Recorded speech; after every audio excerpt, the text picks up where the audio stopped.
Tu vois ma tête là? Je suis choqué, qu'est-ce qu'on vient de voir? Luffy a joué à la corde à sauter avec Kaido. Luffy a joué à la corde à sauter avec un empereur. One Piece c'est trop. One Piece c'est trop les gars. Luffy il est devenu géant. Ce chapitre a littéralement explosé mon esprit. J'ai lu, je suis tombé comme ça.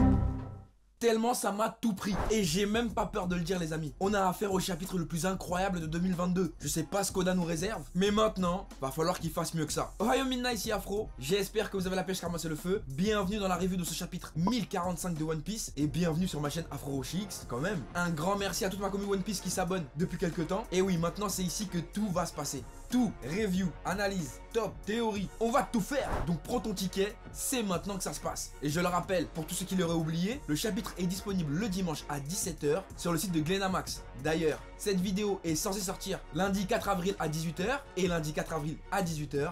Je serai sur le Twitch de Glénat pour parler avec mon gars Winnie Sensei du chapitre 1045 de One Piece. C'est un truc de fou, je vais être chez les ayants droit de One Piece pour parler du chapitre. Donc n'hésite pas à venir, je compte sur toi. Tu mets pause, tu viens, après tu reviendras regarder la vidéo. Bref, à cette tergiversé, Luffy, Kaido, Nika, j'en ai loupé des trucs, hein. Tu m'en veux, je le sais, mais je pense qu'il le fallait. L'arc Wano Kuni et l'arc Onigashima étaient tellement longs que je vais pas te mentir, il y a des fois où j'ai été un peu dégoûté. Non pas que je n'aimais plus l'œuvre, mais je n'arrivais pas à comprendre où ça allait aller. Je ne comprenais pas les choix d'Oda, lui qui comptait finir ce manga dans 5 ans. Je pense qu'avec tout ce qu'il vient de nous raconter là, ça va être compliqué. Et c'est vrai, j'ai attendu, tout ça pour en arriver au chapitre 1044 qui m'a totalement explosé. Pour ceux qui me suivent sur ma chaîne principale, j'avais fait une théorie sur le fruit du démon de Luffy où j'avais théorisé sur tout le cheminement qu'a fait le Gomu Gomu no Mi pour arriver jusqu'à Luffy. Et ce en janvier. En janvier les gars. J'avais dit que Luffy avait le fruit de la chair. Bon, ça ne se rapproche pas du tout, ou peut-être un tout petit peu de son fruit. Mais j'avais essayé d'expliquer le pourquoi du comment la foudre des nerfs ne fonctionnait pas sur lui. Mais Oda nous a brain et Luffy a bel et bien le Ito Ito no Mi modèle Nika. Et c'est dans ce chapitre que l'on peut voir toute la puissance de ce fruit. Parce que croyez-moi, il est monstrueux. Le chapitre reprend sur le toit de Onigashima, mettant en place le face-à-face Luffy Kaido. Ce dernier pensait que Luffy était mort et lui aussi apparemment. Et dans le fond, même nous. Rends-toi compte de la dinguerie quand même. Luffy s'est fait taper une fois, deux fois,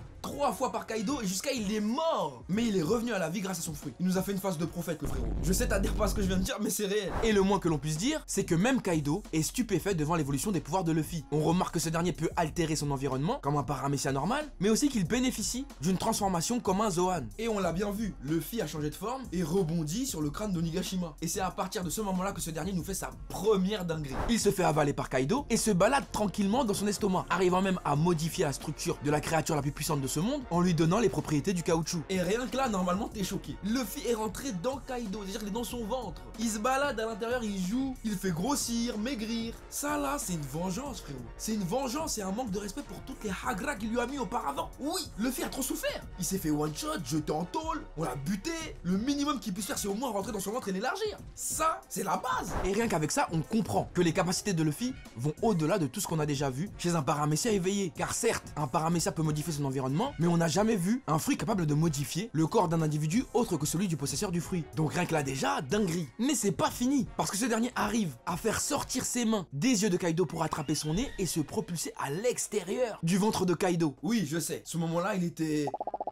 Même moi, sans te mentir, j'ai pas compris. C'est-à-dire que Luffy, avec son fruit, il peut passer à travers tout ce qu'il transforme en caoutchouc. Et il le refera à un autre moment du chapitre, mais on en reparlera quand on y sera arrivé. Et sans plus attendre, on passe à la troisième dinguerie. C'est suite à ça que Luffy va nous sortir le fameux Gomu Gomu no Gigante. Technique qui lui permet de devenir un géant tout en gardant la taille de ses habits. Car oui, c'est ça la subtilité, c'est que Luffy arrive même à rendre géant ses vêtements sans passer par un gear ou autre où tu vois que ses vêtements ils rapetissent, etc. Non. Et ce rien que là, c'est incroyable parce que tu vois là où ils veulent en venir. Tu le comprends. Qu'est-ce qu'il y a à Marijoa? Un chapeau de paille géant, ayant sans doute appartenu à l'ancien Joy Boy. Et Luffy a le Ito Ito no Mi modèle Nika, modèle Dieu Soleil, modèle Joy Boy. Ceci est une subtile confirmation pour bien nous stipuler que Joy Boy était sans doute un géant. Mais ça, on aura l'occasion d'en reparler dans une prochaine vidéo. Mais restons concentrés, reprenons l'analyse du chapitre. Parce que Luffy, il continue quand même ses dingueries. En géant, il fait de la corde à sauter avec Kaido. Moussi Tombola et si t'as la ref, mets des flammes dans les commentaires parce que là, c'est ce qu'il vient de faire. Il n'y a plus aucune logique. Corde à sauter avec un empereur. Une terreur qui a fait un discours juste avant terrible en disant qu'il serait intransigeant, qu'il va tout détruire et que tous ceux qui s'opposent à lui finiront 6 pieds sous terre. Et lui, Luffy, il joue à la corde à sauter avec lui. Est-ce que tout cela permet de décrédibiliser l'empereur? Oui, mais est-ce que cela est gênant pour l'œuvre et la dénature complètement? Non. Pourquoi? Eh bien pour une raison simple, Kaido voulait être Joy Boy, comme plusieurs personnes avant lui. C'est la raison pour laquelle il dira à Luffy, toi non plus tu n'as pas pu devenir Joy Boy. Joy Boy qui représente ce garçon joyeux, soit Nika le dieu soleil, qui libère les esclaves et donne le sourire à tous ceux qui sont dans le pétrin. C'est une divinité loufoque que l'on peut considérer comme ridicule, qui s'affranchit des règles du monde. Ce qui fait de lui, par déduction, l'homme le plus libre, vu qu'il peut faire tout ce qu'il veut. Mais en plus de la liberté, le paramètre sourire est très important. Parce que Kaido, qui lui cherchait à être Joy Boy, qui a utilisé des smiles afin de faire rire les gens de manière forcée, se retrouve face à Luffy, qui lui, de par ses actions, sa simplicité, et je dirais même sa débilité, permet de faire rire le lecteur, ainsi que toutes les personnes liées à son univers. Oui, Kaido, tu as eu l'impression d'être dans une BD, mais c'est vraiment le cas. Tu es dans une BD face à un personnage qui brise les codes de cette BD. Et toi, par la même occasion, en t'en rendant compte, tu as brisé le 4e mur. Oda est un fucking génie. Mais stop, reprenons les dingueries de Luffy s'il vous plaît. Je sais même plus à combien on était, mais on va dire que c'est la 6e. Allez, ce dernier s'est pris un souffle destructeur en pleine face et n'a pas bronché. Souffle destructeur qui, je le rappelle, a détruit une colline entière. Colline où étaient entreposées les tombes des fourreaux rouges. Là, il se l'est pris et il est revenu comme si de rien n'était. Comme d'hab, avec son attitude très cartoon, très Looney Tunes, très dessin animé à l'ancienne, très The Mask, ou encore Space Jam. Et c'est là qu'il se reprend encore un énième Ragnarok. Franchement, la famille, combien de fois Luffy s'est mangé Ragnarok dans sa tête? Combien? Non, mais dites-moi. Le bouc a trop souffert. Mais là, grâce à son fruit, il a pu s'adapter et ne subir aucun dégât. Et le tout en choquant chacune des personnes présentes en dessous du dôme, de l'eau à Otama. Et je le rappelle que Chopper, Nami et même Otama pleuraient du fait de comprendre que Luffy était en fait vivant. Et là on arrive à une partie très intéressante, parce qu'après être devenu géant, etc., Luffy perd ses pouvoirs, du moins à l'espace d'un court instant, comme on l'a pu le voir déjà en Boundman ou encore en Gear Third. Il est redevenu une sorte de vieillard desséché. Et c'est à ce moment-là que Kaido lui dit un truc très intéressant. Ce dernier lui dit qu'il va le tuer, mais qu'il ne faut pas qu'il soit inquiet, qu'il y aura quelqu'un pour raconter ce combat. Parole faisant écho avec le discours d'Iluluke, qui sont: un homme meurt lorsque son souvenir tombe dans l'oubli. Et cela refait encore écho avec Kaido. Kaido qui lui voulait une grande mort, une mort dont on se souviendrait. Une mort par exemple durant la guerre au sommet, une bataille épique. Pour Kaido, c'est ça mourir. Mais pour Luffy, c'est devenu autre chose. Car pour lui, lorsqu'on meurt, il ne reste que nos os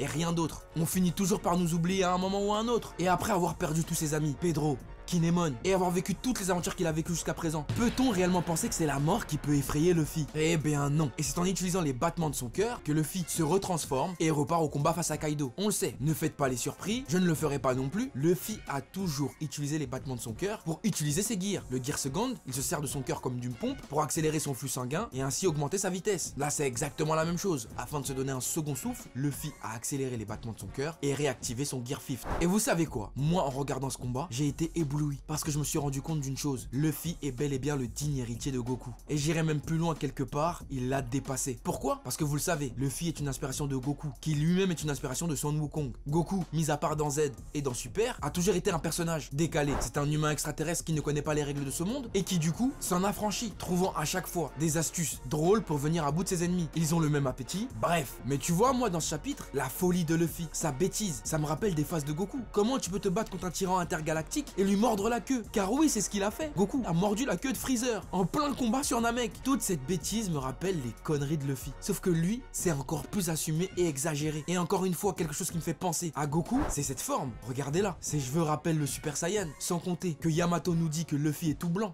qui pourrait aussi signifier l'Ultra Instinct. La forme parfaite de Goku. Forme où il a transcendé toutes ses autres transformations et surtout où il est devenu un maître en arts martiaux. Sans fioriture, juste des cheveux blancs. Et bah là, c'est pareil. Luffy, lui, est tout blanc, signifiant la pureté et le fait qu'il a transcendé tous ses autres stades. Et ça, pour moi, c'est beau. De plus, on le sait et Kaido nous le dit, il se bat en mélangeant acquis de l'armement et acquis des rois, mais d'une manière totalement libre. Tellement libre qu'il en est ridicule. Et il en est tellement ridicule qu'il ne se rend même pas compte que Monkey D. Luffy va lui flanquer la raclée de sa vie, en nous montrant encore une fois l'étendue de ses pouvoirs, en faisant traverser son poing du visage de Kaido, souriant encore une fois comme Goku, à chaque fois qu'il affronte un adversaire puissant. Et c'est ainsi que se finit le chapitre 1045 de One Piece, qui était un chapitre incroyable. Sans te mentir, j'ai pété ma tête, jusqu'au bout. Et ce qui est encore plus ouf, c'est qu'en ce moment je suis en train de relire One Piece et figure-toi qu'à l'arc Dressrosa, il était déjà mention du fait que Luffy mesure 8 mètres de haut au Colisée lorsqu'on parlait de lui. Tu te souviens? Oda l'avait déjà prévu. Et on peut maintenant le dire, le Gomu Gomu no a toujours été spécial, car souvenez-vous, Barbe Noire voulait attraper Luffy de base, mais il s'est contenté d'Ace. Burgess voulait récupérer le fruit de Luffy aussi et s'est fait arrêter par Sabo. Ce fruit, Barbe Noire a conscience, tout comme le gouvernement mondial, de son importance et de ce qu'il représente, tout comme il avait aussi conscience du fait que le Yami Yami no Mi était aussi spécial. Et si on veut aller encore plus loin, On nous explique que le fruit de Luffy est un Zoan particulier et qu'il a une propre volonté. Depuis le début, les fruits du démon nous sont présentés comme des abominations, des erreurs dans la matrice, possédant une volonté propre. Imaginez que la raison pour laquelle Luffy et Zoro Surjaya ont compris que Barbe Noire n'était pas seul était parce que lui aussi possède un fruit qui a une propre volonté. Et que le Yami Yaminomi soit en fait un Zoan antique, celui du dieu de la lune. J'en sais rien. Bon, ce serait facile, mais c'est une hypothèse à explorer. Et je ne peux pas non plus ne pas vous parler de l'épée d'Onigashima. Car oui, certains d'entre vous y ont pensé. Et si on se souvient des paroles de Dory et Brogy, personne ne peut résister aux armes d'Elbaf, sauf le serpent rouge sang. Luffy peut se mettre en géant, Luffy peut récupérer l'épée géante d'Onigashima et couper Kaido avec. Il veut mourir le frérot ou pas? Eh bien cela pourrait être une occasion pour lui d'avoir la mort qu'il mérite rapidement grâce à une arme d'Elbaf. Et ce serait incroyable qu'il fasse ça parce que ce serait un fusil de Tchekhov de ouf. Une arme insignifiante que l'on a vue. À quelques chapitres on ne savait pas à quoi elle allait servir. Pour nous c'était juste de la déco qu'il utilise pour trancher Kaido avec. Sachant que Luffy a déjà utilisé des armes. Nightmare Luffy, Luffy sur Wano. Ce serait juste ouf. Enfin bref, en tout cas, le combat a atteint son apogée. Je suis hypé de ouf et tu es hypé de ouf. Ne mens pas, je te vois. Tu m'envoies ta hype. Arrête de m'envoyer ta hype. Ah, trop de hype. Et aussi, je tiens à souligner, parce que je l'ai peut-être oublié, mais je pense que Vegapunk savait pour le fruit de Luffy. Lorsque Franky a regardé dans ses plans, on l'a vu. Il y avait un fruit qui ressemblait exactement au Gomu Gomu no Mi, mais exactement les mêmes formes. Donc Vegapunk sait. Et d'ailleurs, on ne devrait pas tarder à le voir, car souvenez-vous, Smoker est en route dans son labo pour aller soigner les enfants de Punk Hazard. Donc ce serait avec lui qu'on verrait pour la première fois Dr Vegapunk. J'ai hâte. D'ailleurs, n'hésite surtout pas à liker cette vidéo, parce que disons, à 2000 likes, je te balance mon top 5 des personnages que l'on n'attend plus dans One Piece.